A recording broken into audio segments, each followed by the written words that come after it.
Bonjour et bienvenue sur le plateau de Mobility TV pour aujourd'hui une interview top premium avec Julien Honard de Klaxit. Bonjour. Bonjour Aurélien. Merci à vous d'être là. Alors, vous êtes presque un habitué, on parle souvent covoiturage avec vous sur ce plateau. Et ce qui nous a donné envie de vous inviter à nouveau, eh bien, c'est qu'il y a une évolution majeure pour Klaxit, pour votre entreprise, un rapprochement avec Blablacar, donc le leader historique du covoiturage longue distance, alors que Klaxit est lui leader sur le court trajet, le travail domicile notamment.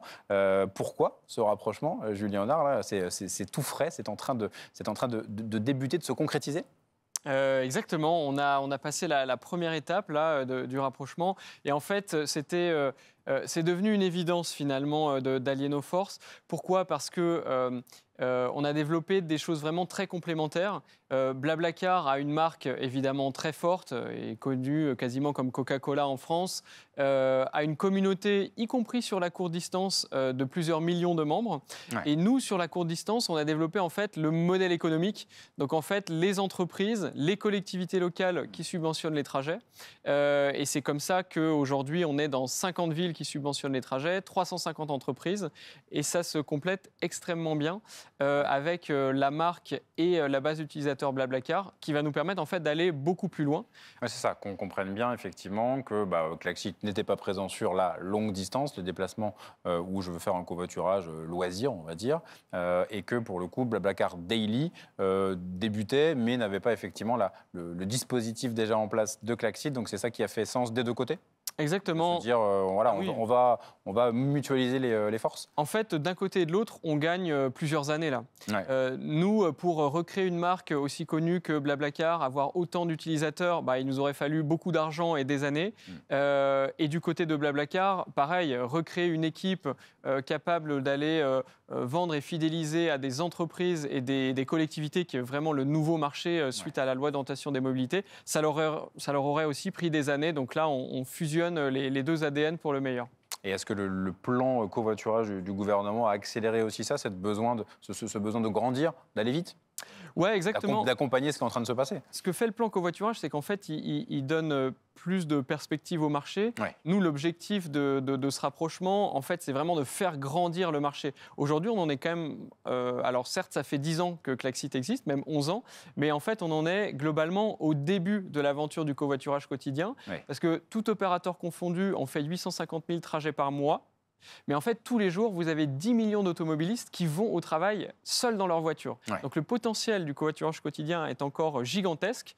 Et l'objectif du rapprochement, c'est que ce marché grossisse vraiment bien davantage. Potentiel gigantesque. Et puis effectivement, une vraie évolution là, depuis quelques mois. Donc alors, essentiellement lié aussi au coût du carburant. Donc on essaie de trouver des solutions, tout simplement. Mais c'est aussi le moment pour justement ancrer ces habitudes-là et se développer et proposer quelque chose qui devienne un réflexe.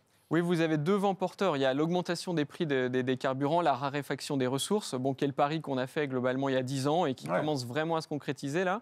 Et puis, deuxième vent porteur, c'est le fait que les pouvoirs publics ont identifié le covoiturage quotidien comme une très bonne manière à la fois de décarboner le transport et aussi d'apporter du pouvoir d'achat aux gens qui en ont besoin sur des mesures qui sont bien plus efficaces que la ristourne de carburant qui s'applique à tout le monde. Là, ça s'applique uniquement à ceux qui covoiturent et donc c'est ciblé socialement. Et puis en plus, c'est écologique parce qu'on partage la voiture. Et ça fonctionne plutôt bien. En tout cas, il y a un baromètre, un observatoire mensuel que vous avez mis en place avec Klaxit qui montre que il y a des chiffres qui progressent. Exactement, il y a des très belles croissances chaque mois. Les villes qui progressent sont clairement celles qui mettent en place des incitations financières. Ouais. Sur la courte distance, c'est le constat aussi que nous qu'on a fait, que Blablacar a fait de son côté, sans subvention, sans incitation financière. La longue distance fonctionne très bien. Par contre, pour les trajets courts, il y a besoin de ce coup de pouce des collectivités. Et donc, c'est une manière aussi, justement, avec être plus connu grâce à Blablacar, d'encourager cette pratique, d'arriver à la faire ancrer comme une option du quotidien. Ça fait partie aussi de cette démarche. Vous disiez gagner du temps, c'est aussi être connu et se dire « Ah oui, tiens, en fait, Blablacar, c'est peut-être aussi pour le quotidien ». Bien sûr. En fait, aujourd'hui, nous, faut expliquer le modèle de le conducteur est rémunéré, le passager voyage gratuitement ou presque, et c'est la collectivité qui finance au milieu. Fallait aussi expliquer ce que c'était Klaxit. bon, bah, maintenant, on ne va plus avoir à expliquer ce que c'est Blablacar. Effectivement. Et ce que vous allez leur apporter, c'est peut-être aussi ce lien avec les collectivités, ce que vous avez pu mettre en place.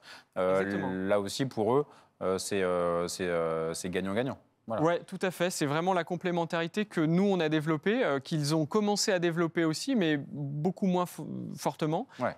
Donc, on combine les entreprises, les collectivités, notre expertise sur ce sujet et l'ensemble de nos clients avec la puissance de la marque Blablacar et de leur communauté d'utilisateurs. 4 millions sur la courte distance, 20 millions sur la longue distance en France. Donc Blablacar a un taux de pénétration énorme dans la population française. C'est ça. Et donc ça va se faire là progressivement en cours d'année 2023, 2024 pour avoir à terme, j'imagine, une seule application qui va regrouper tous ces usages. Et c'est donc Blablacar qui sera l'étendard. Alors, ça sera Blablacar Daily. Voilà. C'est vraiment une business qui existe déjà. Une application séparée pour la courte distance, où finalement le modèle technologique est différent et le modèle économique avec les entreprises, les collectivités est différent. Donc, vraiment, on garde cet ADN et ça correspond aussi à un nouveau positionnement de Blablacar qui va aller sur les collectivités et les entreprises. Avec cette application Blablacar Daily. En 2023, on va maintenir les deux en parallèle, Klaxit et Blablacar Daily.